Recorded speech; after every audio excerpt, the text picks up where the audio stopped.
करोडो रुपयाची defender car या 24 वर्ष मुलाला वाचू शकली नाही. मयंक वय वर्ष 24, लग्नाला फक्त एकच वर्ष झालं होतं. संसार अगदी आनंदात चालू होता, पण नियतीने मयंकच्या जीवनामध्ये काहीतरी वेगळंच लिहिलेलं होतं. पत्नीला माहेरी सोडून आपल्या डिफेंडर कारने घराकडे परतत होता.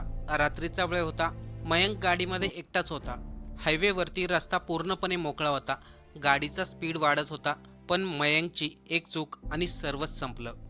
हायवेवरती रात्रीच्या वेळेस रस्ता जास्त मोकळा असल्यामुळे मयंकने आपल्या डिफेंडर कारची स्पीड वाढवली, पण अचानक पुढे डंपर आल्याने गाडी अनकंट्रोल झाली आणि डंपरवरती जाऊन आदळली. हा अपघात एवढा भीषण होता की 2 करोड रुपयाची डिफेंडर कार देखील त्या अपघातामध्ये पूर्ण डॅमेज झाली. 24 वर्ष मयंक भडानाचा जागीच मृत्यू झाला. हा अपघात झाला हरियाणाच्या फरीदाबादमध्ये. मयंकचे वडील प्रॉपर्टी डीलर आहे. मयंक त्यांना एकुलता एक मुलगा होता.